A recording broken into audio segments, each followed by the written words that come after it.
আসসালামু আলাইকুম বন্ধুরা। জিএসটি বা গুচ্ছ বিশ্ববিদ্যালয়ে পড়তে কত খরচ হয়, পাশাপাশি কোন বিশ্ববিদ্যালয়ে কেমন সুবিধা রয়েছে, হলে সুবিধা রয়েছে কিনা, ট্রান্সপোর্টের সুবিধা রয়েছে, চূড়ান্ত ভর্তিতে কত টাকা খরচ হবে, এই বিষয়গুলো নিয়ে আজকে ক্লিয়ার আলোচনা করব।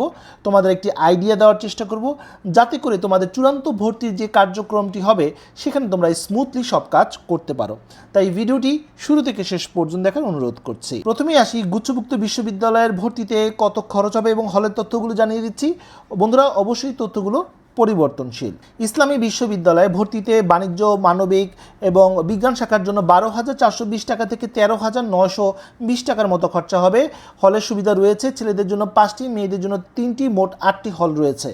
গোপালগঞ্জ বিজ্ঞান ও প্রযুক্তি বিশ্ববিদ্যালয়ে বিজ্ঞানের জন্য প্রায় 14,800 টাকা, বাণিজ্য এবং মানবিকের জন্য 13,800 টাকা।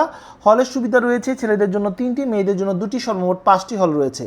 নোয়াখালী বিজ্ঞান ও প্রযুক্তি বিশ্ববিদ্যালয়ে 14,700 থেকে 15,900 টাকার মতো খরচা হবে এবং হলের সুবিধা রয়েছে ছেলেদের জন্য 3টি, মেয়েদের জন্য 2টি এবং সর্বমোট 5টি হল রয়েছে। অন্যদিকে মাওলানা ভাসানীতে 16,434 টাকা থেকে 17,040 টাকার মতো খরচা হবে। হলের সুবিধা রয়েছে ছেলেদের জন্য 4টি, মেয়েদের জন্য 3টি, সর্বমোট 7টি হল রয়েছে। বন্ধুরা, যশোর বিজ্ঞান ও প্রযুক্তি বিশ্ববিদ্যালয়ে 17,700 টাকার অধিক খরচা হয়, আর এখানে ছেলেদের জন্য 1টি, মেয়েদের জন্য 1টি, সর্বমোট 2টি হল রয়েছে। পাবনা বিজ্ঞান ও প্রযুক্তি বিশ্ববিদ্যালয়ে 13,700 থেকে 14,200 টাকার মতো খরচা হয় আনুমানিক। ছেলেদের জন্য 2টি, মেয়েদের জন্য 2টি, সর্বমোট 4টি হল রয়েছে। পটুয়াখালী বিজ্ঞান ও প্রযুক্তি বিশ্ববিদ্যালয়ে ভর্তির ক্ষেত্রে প্রায় 14,120 টাকা, ছেলেদের জন্য 5টি, মেয়েদের জন্য 3টি, সর্বমোট 8টি হল রয়েছে। ইউনিভার্সিটি অফ ফ্রন্টিয়ার টেকনোলজি, এখানে ভর্তিতে প্রায় 15,000 টাকার মতো খরচা হয়। ছেলেদের জন্য 1টি, মেয়েদের জন্য 2টি, সর্বমোট 3টি হল রয়েছে। বেগম রোকেয়া বিশ্ববিদ্যালয়ে 11,930 টাকা থেকে 12,650 টাকার মতো খরচা হয়। ছেলেদের জন্য 2টি, মেয়েদের জন্য 2টি, সর্বমোট 4টি হল রয়েছে। বরিশাল বিশ্ববিদ্যালয়ে বিজ্ঞানের জন্য 17,500 টাকা, বাণিজ্য এবং মানবিকের জন্য 15,150 টাকার মতো খরচা হয়। ছেলেদের জন্য 2টি, মেয়েদের জন্য 2টি, সর্বমোট 4টি হল রয়েছে। কাজী নজরুল ইসলাম বিশ্ববিদ্যালয়, এখানে 13,190 টাকা থেকে 13,920 টাকার মতো খরচা হয়। ছেলেদের জন্য 2টি, মেয়েদের জন্য 2টি, সর্বমোট 4টি হল রয়েছে।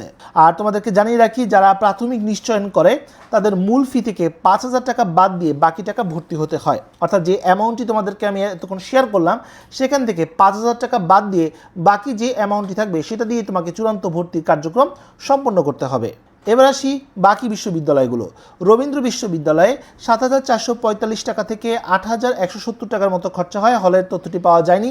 নেত্রকোনা বিশ্ববিদ্যালয় বিজ্ঞানের ক্ষেত্রে 20,500 টাকা, বাণিজ্য মানবিকের ক্ষেত্রে 17,500 টাকার মতো খরচা হয়।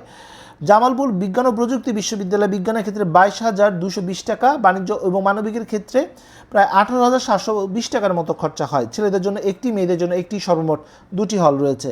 রাঙামাটি বিজ্ঞান ও প্রযুক্তি বিশ্ববিদ্যালয়ে 16,810 টাকা থেকে 18,410 টাকার মতো খরচা হয়, আর হলের তথ্যটি পাওয়া যায়নি। চাঁদপুর বিজ্ঞান ও প্রযুক্তি বিশ্ববিদ্যালয়ে ভর্তিতে 15,895 টাকার মতো খরচা হয়। কিশোরগঞ্জ বিশ্ববিদ্যালয়ে বিজ্ঞানের ক্ষেত্রে, বিশেষ করে গণিত এবং সিএসসির ক্ষেত্রে 7,500 টাকার মতো খরচা হয়। বাণিজ্য এবং মানবিকের ক্ষেত্রে 6,500 টাকার মতো খরচা হয়। পিরোজপুর বিজ্ঞান ও প্রযুক্তি বিশ্ববিদ্যালয়ে 15,200 টাকা। সুনামগঞ্জ বিজ্ঞান ও প্রযুক্তি বিশ্ববিদ্যালয়ে 19,900 টাকা। নওগাঁ বিশ্ববিদ্যালয়ের বিজ্ঞপ্তি দিলে তোমাদেরকে ইনশাল্লাহ আমি জানিয়ে দিই। প্রাথমিক নিশ্চয়ন করে তাদের মূল ফি থেকে 5,000 টাকা বাদ দিয়ে বাকি টাকা দিয়ে ভর্তি হতে হয়। আর বন্ধুরা, আরেকটি বিষয় হচ্ছে, প্রতিটি বিশ্ববিদ্যালয়ে কিন্তু তাদের নিজস্ব পরিবহনের ব্যবস্থাও রয়েছে। তো বন্ধুরা, এই ছিল আজকের মতো ভিডিও। আজকে আমরা জানতে পারলাম গুচ্ছভুক্ত বিশ্ববিদ্যালয়ে ভর্তিতে কত খরচ হতে পারে, হলের তথ্য এবং ট্রান্সপোর্টের তথ্য তোমাদেরকে জানিয়ে দিলাম। তো আশা করি তথ্যগুলো তোমাদের কাজে আসবে। তো বন্ধুরা, যে পর্যন্ত সবাই ভালো থাকো, সুস্থ থাকো, দেখা হবে আগামী কোনো ভিডিওতে। সে পর্যন্ত আল্লাহ হাফেজ।